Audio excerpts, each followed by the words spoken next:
Bueno, igualmente estoy muy contenta de poder estar con ustedes en la presentación de este libro y además, digamos, también por la oportunidad de poder comentar, digamos, en un área que es muy cercana al corazón de los que estamos de este lado de la mesa, porque voy a tratar de concentrarme un poco en los comentarios en términos de cuáles son algunos de los aportes que me parece sobresalen en el texto de Salomón González y al mismo tiempo tratar de plantear algunas de las cosas que a mí me parece abren en términos de la agenda de investigación sobre la segregación residencial. Bueno, entonces, en las últimas décadas, la agenda de los estudios urbanos ha mostrado un renovado interés por medir y entender los procesos de estratificación de la geografía de las ciudades.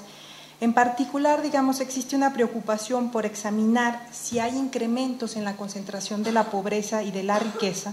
así como los patrones de localización de los distintos estratos sociales.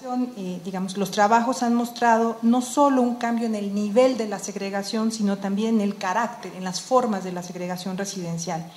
Y estos procesos se han documentado tanto para países desarrollados como países en desarrollo. Pese a este renovado interés en la agenda de investigación, el debate público y en particular en las esferas de planificación y desarrollo urbano en México sigue poniendo todavía muy poca atención a la división del espacio urbano y sus implicaciones para el bienestar de sus residentes. En general, el debate actual en las esferas públicas sigue permeado por una concepción donde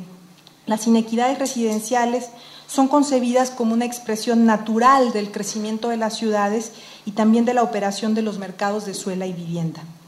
En este contexto, el libro de Ciudad Desigual de Salomón González contribuye no solo a ampliar el conocimiento, digamos, académico de las ciudades, sino también a evidenciar que los procesos de diferenciación residencial no pueden disociarse de los cambios económicos y demográficos que están ocurriendo en el país,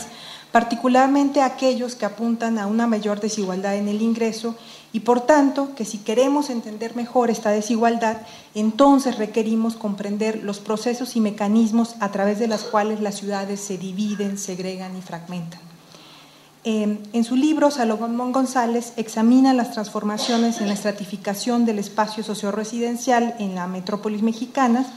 contextualizando estas en el marco de los cambios de la desigualdad urbana en México.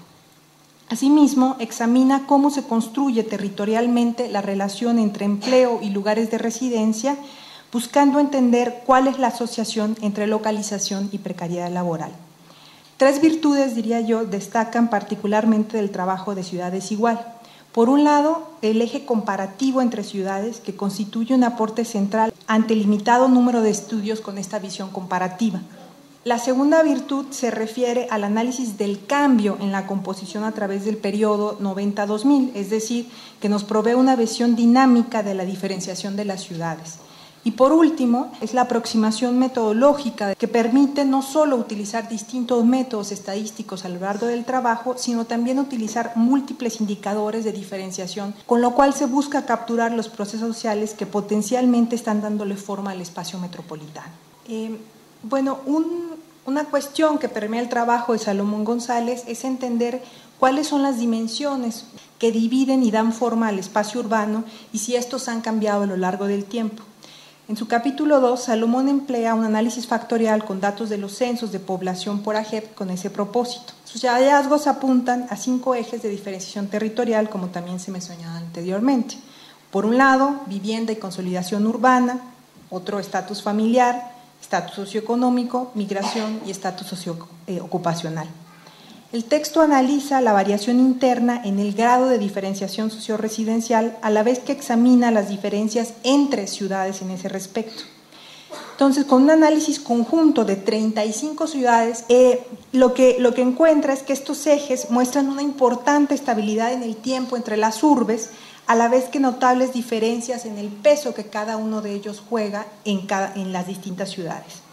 En este sentido, el autor encuentra que en el periodo estudiado la consolidación urbana sigue teniendo un peso importante en la diferenciación del espacio. Este hallazgo, a mi juicio, abre el interrogante sobre cómo los procesos de rápida urbanización y expansión de las ciudades que están teniendo lugar, digamos, en distintas regiones del país, están modelando la desigual distribución de los grupos poblacionales en el territorio. Asimismo, el texto nos sugeriría que los procesos de consolidación urbana, fuertemente asociados a la provisión de infraestructura y servicios urbanos básicos por parte del Estado, continúan ocupando un papel central en el bienestar, territorial de múltiples ciudades del país, aun cuando, en algunas otras metrópolis este proceso de consolidación haya disminuido en su intensidad. Ante esto, cabe preguntarse, por cuál es la actual provisión de servicios y, en particular, resaltar la importancia de lo que implica la continuidad en la provisión pública de infraestructura y de servicios urbanos como un elemento que homogeniza las condiciones mínimas de calidad de vivienda entre las distintas áreas residenciales. El mismo análisis factorial subraya la importancia de la migración interna en la estructura de las diferencias intraurbanas en algunas ciudades mexicanas. Este resultado deja ver la importancia de tener un enfoque comparativo y extenso como el que Salomón González utiliza en su libro.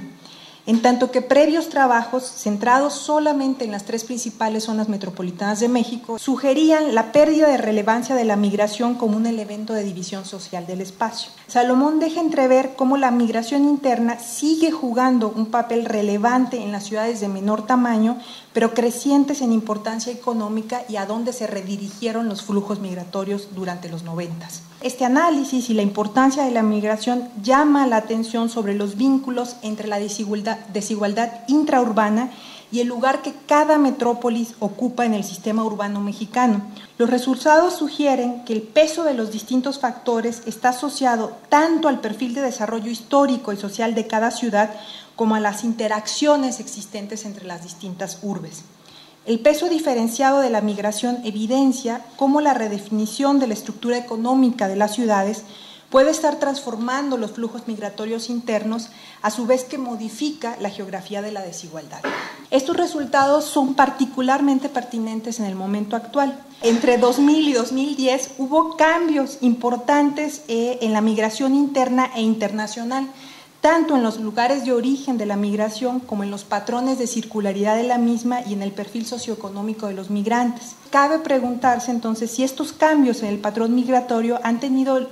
algún efecto sobre la desigualdad socioterritorial urbana. Algunos elementos emergentes, como son, por ejemplo, el recrudecimiento de la violencia en distintas regiones del país, las crecientes tasas de desempleo a través de las principales zonas metropolitanas, sobre todo en el norte de México, pueden estar también transformando esos patrones migratorios, así como los lugares de asentamiento de los migrantes al interior de las ciudades. Un segundo análisis que quisiera destacar del libro de Ciudad Desigual es la discusión entre diferenciación socioterritorial y forma urbana. Como el autor señala, existe una larga tradición en los estudios urbanos por encontrar modelos tipo que describan los patrones de localización y expansión de las ciudades, asumiéndose que estas formas son indicativas de cómo los habitantes se apropian del espacio urbano, con qué intensidad y para qué fines. Así, Salomón González examina la diferenciación social de las ciudades conforme a 3 modelos: el modelo concéntrico, el modelo sectorial y el modelo altimétrico. En el primer caso se examina la conformación de un patrón que sigue la lógica centro-periferia, mientras en el segundo el eje morfológico son los ejes de transporte y comunicación,